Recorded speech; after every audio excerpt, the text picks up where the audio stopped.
کہ اس طرح کے بہت سارے مسائل ہیں. ایک بات صرف میں اور کروں گا کہ میں نے ہو سکتا میرے بہت اچھے تصوف کے بہت اعلیٰ ماہرین کے ساتھ رابطہ نہ رہا ہو، مگر یہ میں نے بہت سنا ایک پاپولر تصوف کر لیں کہ آپ تصوف کے کچھ مناظر طے کرتے ہیں تو خوف و خزن سے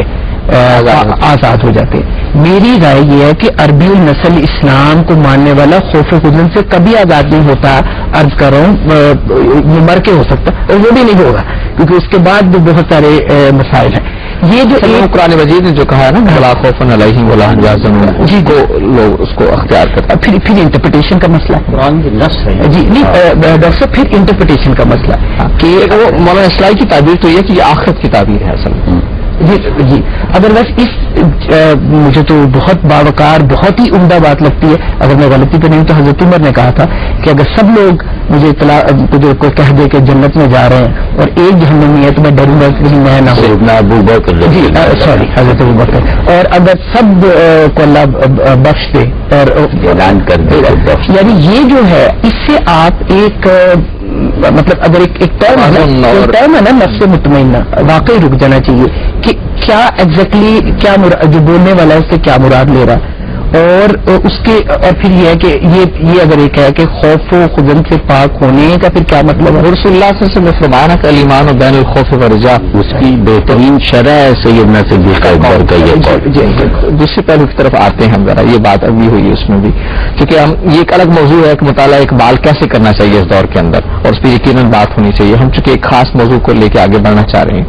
ایک بات اقبال نے کہی اپنے خط میں بند اسلم دراج پوری کے نام شاید، کہ ایک اسلام کی تاریخ میں صدر اول میں ہم کو صدیق اکبر ملتے ہیں،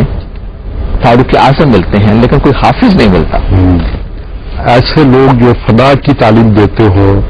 اور کلات کی تعلیم دیتے ہوں وہ نہیں ملتے. وہ لوگ ملتے ہیں جو زندگی کو ہاں کہنے والے ہیں، زندگی کو قبول کرنے والے ہیں.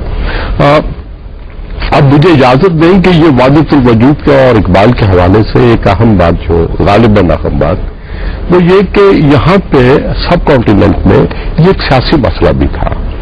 آپ دیکھیں کہ جب ہندوستان میں مختلف جو فیتھ گروپ تھے، مسلمان اور نان مسلم، وہ آپس میں نزدیک آتے ہوئے دکھائی دیتے تھے، تو جو علماء دین ہیں وہ بجا طور پہ غالباً بجا طور پہ یہ سمجھتے تھے کہ یہ اسلام کے لیے اور مسلمانوں کے لیے مناسب بات نہیں ہے. اس وقت سب سے زیادہ جو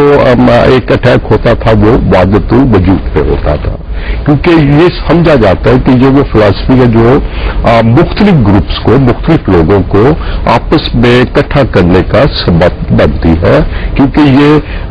ڈفرینسز میں یونٹی تلاش کرتی ہے. ہندوستان میں سب سے پہلا جو اس کی جو اظہار ہوا وہ تھے شیخ شرف الدین یا منیری، جن کی وہ کتاب اب بھی ملتی ہے، مکتوبات صدی اور مکتوبات 2 صدی، ایسی 2 کتابیں ان کی. وہ سلطانیت پیریڈ سے تعلق رکھتے ہیں. انہوں نے پہلے تھے، غالباً پہلے تھے کہ جنہوں نے وحدت الوجود پہ اور اس میں انسانی شخصیت کی ختم ہونے کے اور مختلف گروپس میں اشتراک کا جو خدشہ تھا اس کے حوالے سے مذمت کی. اکبر کے زمانے میں آپ دیکھیں کہ جب یہ زیادہ ولولہ پیدا ہوا مختلف قوموں کو اکٹھا کرنے کا، تو حضرت مجدد صاحب جو ہے وہ آئے، جنہوں نے زیادہ وضاحت کے ساتھ، زیادہ جذبے کے ساتھ اور ولولے کے ساتھ وحدت الوجود کی مخالفت کی، اور اس وحدت الشعوب کو یا جو بھی آپ اس کو نام دیں گے اس کے ساتھ پیش کیا. یہی باتیں 19ویں صدی کے اوائل میں 20ویں صدی کے اوائل میں ہو رہی تھی. مختلف گروپس جو ہیں وہ آپس میں ان میں ملاپ بن رہا تھا، اور اگرچہ ابھی وہ تحریک خلافت کی اور دوسری وہ ان کا کوئی نہیں تھا، لیکن وہ ان کے لیے فضا سازگار ہو رہی تھی. ہم اس بات کو مزید آگے بڑھائیں گے لیکن ایک وقفے کے بعد.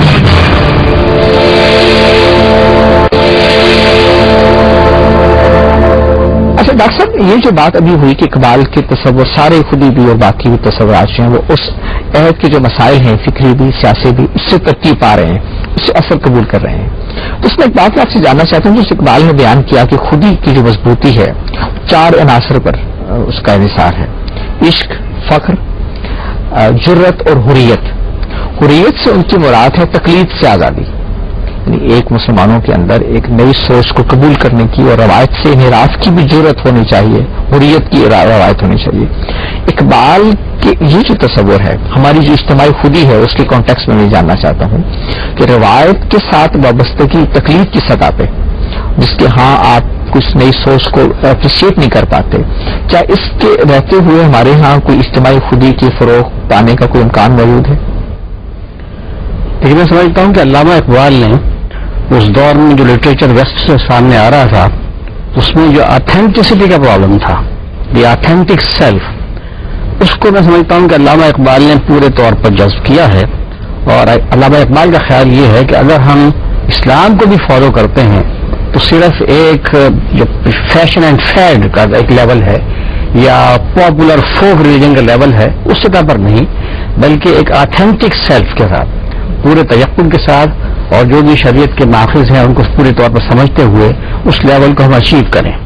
تو یقیناً علامہ اقبال کا یہ جو فلسفہ ہے، فلسفہ خودی، وہ اس کی سوشل ڈائمنشنز بھی ہیں کہ جب ہماری انفرادی خودیاں مضبوط ہوں گی، ان کے اندر استحکام ہوگا، تو جو پورا معاشرہ ترتیب پائے گا اس کے اندر بھی وہ ویلیوز ہمیں نظر آئیں گی کہ جو انتہائی امن و آشتی ہے، وہ تقلید سے حریت کو، آزادی کو بڑا ضروری قرار دیتے ہیں۔ میں سمجھتا ہوں کہ وہ تقلید کے بالکل مخالف نہیں تھے، ان کا خیال یہ تھا کہ جو بالکل نصوص ہیں ان سے تو ہمیں چمٹنا ہے۔ یہ وجہ ہے کہ بہت سارے ان کے اشعار ہیں جس کے اندر عشق رسول اور بمصطفیٰ برسا خیش را کے دی ہم اوس، یہ تمام اشعار یہ ظاہر کرتے ہیں کہ علامہ اقبال سنت اور پھر قرآن اس کے ساتھ تو مضبوطی کے ساتھ بڑھتے جا رہے ہیں۔ لیکن یقیناً جو جدید مسائل ہیں ان کے بارے میں بھی وہ ایک مجتہدانہ رائے رکھتے تھے۔ سید سلیمان ندوی صاحب سے ان کی خطوں کی دعوت رہی ہے، مولانا انور شاہ کاشمیری سے ان کی خطوں کی دعوت رہی ہے، اور وہ چاہتے تھے کہ خود بھی اس سلسلے میں کچھ کنٹریبیوٹ کریں، اگرچہ موقع نہیں ملا انہیں۔ تو کہنے کا مقصد یہ ہے کہ جو بھی جدید عصری مسائل تھے وہ ان کے سامنے تھے، لیکن ان کا خیال یہ تھا کہ ہم اپنی فاؤنڈیشنز جو فنڈامنٹلز ہیں ان کے ساتھ پورے طور پر چمٹیں، اور تبھی ہم اس دنیا کے اندر ایک اسلام کو ایک جدید پیراڈائم کے طور پر پیش کر سکتے ہیں۔ صحیح۔ دراصل اجتماعی خودی کی بات ہوئی، اس کی ترکیب اور اس کی تربیت کی بات ہوئی، تو اقبال کے یہاں جیسے کہا جاتا ہے کہ ان کے یہاں انفرادی خودی اجتماعی خودی کی آگے ایک طرح سے سرنڈر کر جاتی ہے، یعنی آپ اس کو سیکریفائس کر کے اجتماعی خودی کے لیے انفرادی خودی کو آپ آگے بڑھتے ہیں۔ لیکن خود بات نہیں کہ مجھے جملہ بھی ملتا ہے کہیں کہ اجتماعیت کو اتنا مضبوط نہیں ہو جانا چاہیے کہ وہ فرد کے ارتقاء کے راستے میں کہیں رکاوٹ بن جائے۔ تو یہ جو فرد کا ارتقاء ہے، اس کی جو خودی ہے، اس کی جو نمائش اور اس کی جو نمو ہے، اس کو جاری رہنا چاہیے اجتماعیت کے ساتھ ساتھ بھی۔ اس کو میں چاہوں گا کہ تھوڑی سی آپ وضاحت کریں اس دونوں کی۔ دیکھیے اب سارتر کا یہ جو بیان ہے، اگر یہ بہت کروڈ محسوس نہ ہو اس وقت کہ hell is the other person, مگر یہ کہ ایک حقیقت کی طرف یہ بھی اشارہ ہے۔ میں اکیلا ہوں اور میں ایک منظر کو دیکھ رہا ہوں تو اس کا مرکزی کردار میں ہوں۔ اب ایک دم سے مجھے احساس ہوتا ہے کہ ڈاکٹر صاحب میری طرف دیکھ رہے ہیں تو میں آبجیکٹ ہو گیا۔ تو یہ کہنے میں تو کہہ سکتے ہیں کہ اگر ایک انفرادی خودی ہے اور اس کی ڈیولپمنٹ اور آگے چل کے وہ سرنڈر کرے، وہ کیوں کرے گی سرنڈر اور کیسے کرے گی؟ اور وہ اپنے وقول تو پچھلے پروگرام میں جیسے بتایا ریکنسٹرکشن میں ہے کہ انہوں نے ایک مثال دی کہ میں واپس نہ آتا، تو وہ اپنے حساب سے بالکل ٹھیک چل رہے ہیں وہ صوفی صاحب کہ اب جب وہ یہاں سے نکلے ہیں یہ اس مایا جال سے، اس آئے دن کی شور و غربت، اور اب تو خیر اس کی بہت ہی خوفناک شکل ہم دیکھ رہے ہیں کنزیومرزم کے اس میں، تو وہ اپنی ڈیولپمنٹ میں کس طرح وہ سرنڈر کرے گا، کیوں کرے گا، کن شرائط پہ کرے گا؟ مجھے ایسا لگتا ہے کہ جب اجتماعیت کی بات کرتے ہیں جیسے سوشلزم میں ہے، کمیونزم میں ہے، تو وہ لوگ کم سے کم واضح تھے، وہ انہوں نے کہا